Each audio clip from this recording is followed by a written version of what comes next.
The Witcher adalah serial televisi streaming drama fantasi Polandia Amerika Serikat yang diproduksi oleh Lauren Smith Histories. Film ini berdasar pada seri buku dengan nama yang sama oleh penulis Polandia bernama Andrzej Sapkowski. Di season 1 ini beberapa episode akan menampilkan timeline yang berbeda sehingga akan menyajikan plot twist acak di setiap episodenya. Oke pemirsa, tanpa buang-buang waktu lagi, let's go to movie series.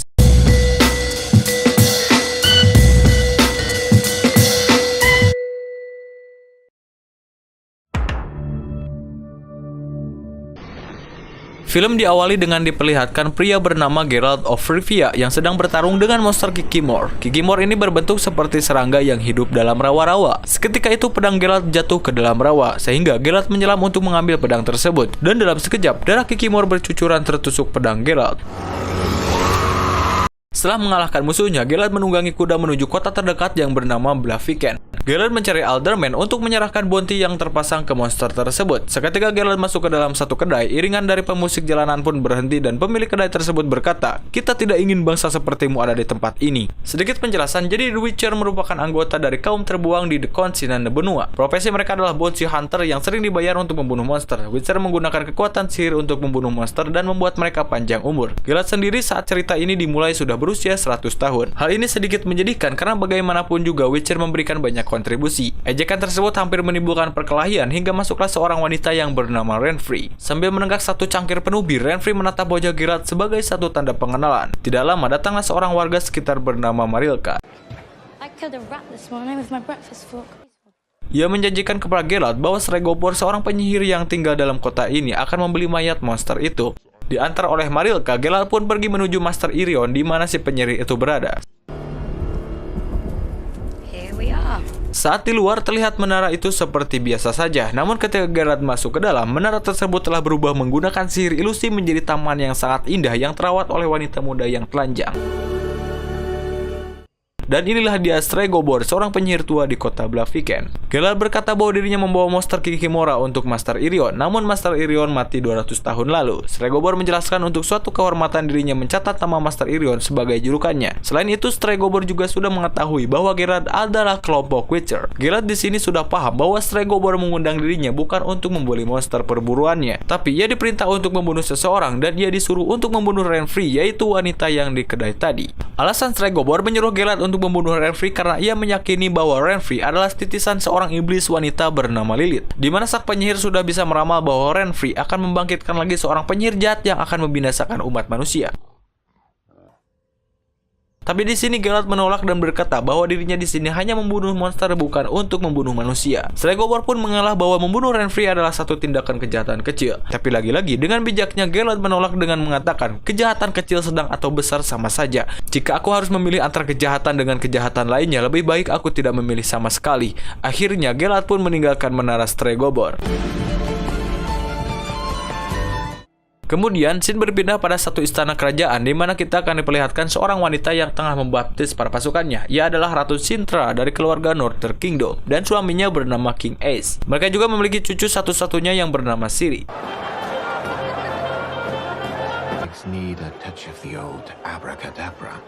Saat sedang dalam pesta, mereka ditemani oleh seorang pria yang bernama Moise, yang merupakan seorang penyihir yang mengabdi kepada kerajaan Sintra.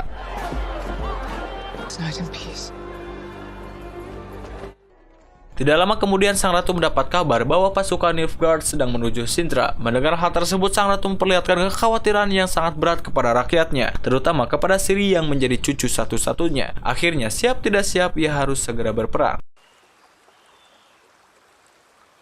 Sementara di tempat lain, Geralt didatangi oleh Renfri, dan di sana Renfri mengetahui bahwa Geralt pergi ke tempat Stregobor. Kemudian Renfri bercerita tentang masa lalunya, bagaimana ia diincar oleh Stregobor. Ternyata Renfri adalah seorang putri raja, tapi kelahiran Renfri pada hari itu saat di mana matahari sedang gerhana. Tentu saja hal itu sama dengan ramalan dari Stregobor, yang kemungkinan Renfri adalah wanita titisan dari seorang penyihir keji yang bernama Lilith. Dari cerita itulah Stregobor ingin membunuh Renfri, tujuannya agar penyihir jahat Lilith tidak dibangkitkan lagi. Lalu Renfri menuliskan masa lalunya, yang mana anak buah Stregobor pernah memperkosa, merampok, dan melepaskannya. Hingga sampai saat ini, Renfri bukanlah seorang ratu kerajaan lagi. Dia bertahan hidup dengan mencuri, memalak, bahkan sampai membunuh. Tapi Geralt tidak terpengaruh dengan semua kisah Renfri, dan ternyata Renfri juga bertujuan menyuruh Geralt untuk membunuh Stregobor. Lantas Geralt pun menolak permintaannya tersebut, kemudian berkata bahwa kamu harus pergi dari kota Blaviken.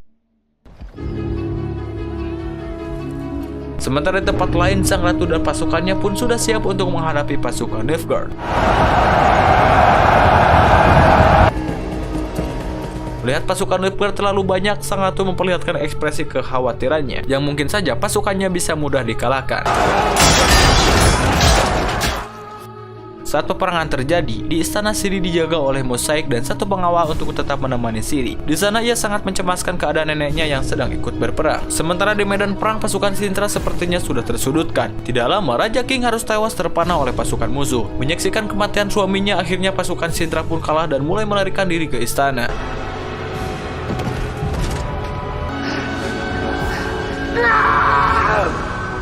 Singkat cerita, sang putri tidak tahu bahwa kerajaannya akan kalah. Kemudian, ia mendatangi neneknya yang baru saja pulang dari medan perang. Akhirnya, sang nenek memberitahu Ciri bahwa kerajaannya akan segera tumbang. Ia berkata kepada cucunya bahwa Ciri harus ikhlas atas kepergian neneknya.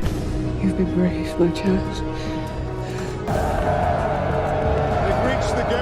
Sementara Mosaic yang melihat pasukan Nilfgaard akan menerobos istana, kemudian ia menahan gerbang istana dengan kekuatan sihirnya, sehingga pasukan Nilfgaard untuk sementara tidak bisa menerobos gerbang tersebut.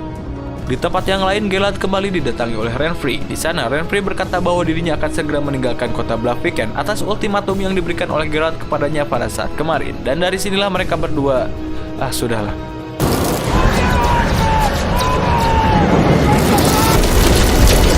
Sementara di istana, Mosaic sudah tidak bisa menahan lagi gerbang istana. Akhirnya, gerbang istana berhasil diterobos oleh pasukan Nilfgaard.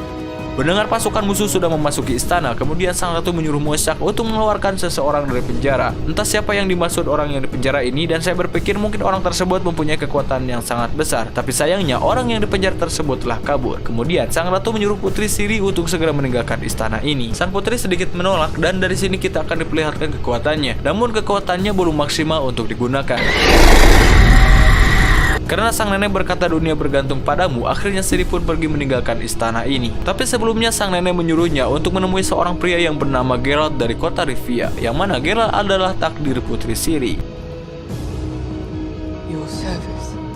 Tak ingin menjadi tawanan, sang ratu menyuruh bawahannya untuk meminum ramuan racun. Sementara dirinya sendiri melakukan bunuh diri dengan meloncat dari jendela istana.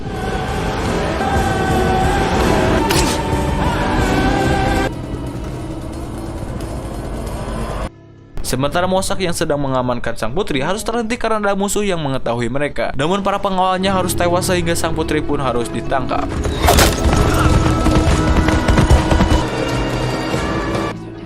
Sementara Geralt yang baru saja bangun dari tidurnya, ia tersadarkan bahwa selama ini ia dipengaruhi oleh Renfri. Dalam bisikannya, Renfri mengatakan bahwa Geralt akan pergi meninggalkan kota ini dan ia akan bertemu dengan seorang wanita yang tengah mencarinya. Dan ialah takdir dirinya, yaitu sang putri Ciri. Lantas, Geralt pun pergi ke kota untuk mendatangi Renfri. Namun ternyata Renfri menahan Marilka agar Geralt membunuh Stregobor. Karena ia menolaknya, akhirnya anak buah Renfri menahan Geralt. Tapi dengan mudah Geralt pun melumpuhkan anak buah Renfri.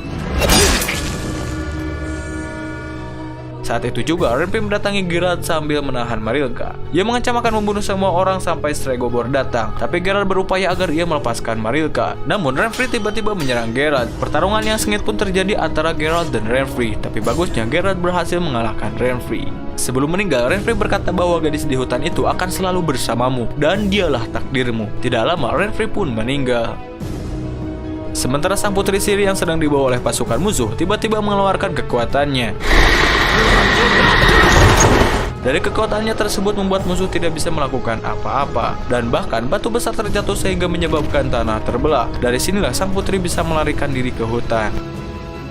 Scene kembali lagi ke kota Blaviken, di mana Stregobor mendatangi tempat kematian Renfri. Saat ia akan membawa jasad Renfri, Geralt pun tiba-tiba langsung menyodorkan pedangnya dan menyuruh Stregobor agar tidak menyentuh jasad Renfri. Tapi lagi-lagi Stregobor berhasil mempengaruhi masyarakat, sehingga orang-orang menyalahkan Geralt dan orang-orang di sana pun melempar Geralt dengan batu. Kemudian Geralt memandang wajah Marilka yang menyuruhnya untuk segera pergi dari kota ini. Teringat dengan apa yang dikatakan Renfri, akhirnya Geralt pergi untuk menemui takdirnya.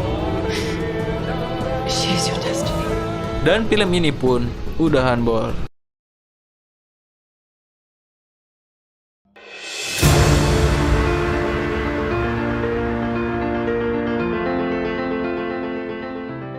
Nah, itulah pemirsa seluruh alur cerita film The Witcher episode pertama. Jika kalian suka dengan video ini, jangan lupa subscribe dan nyalakan loncengnya. Tidak lupa jika ada saran, kritik maupun rek film, silahkan tulis di komentar.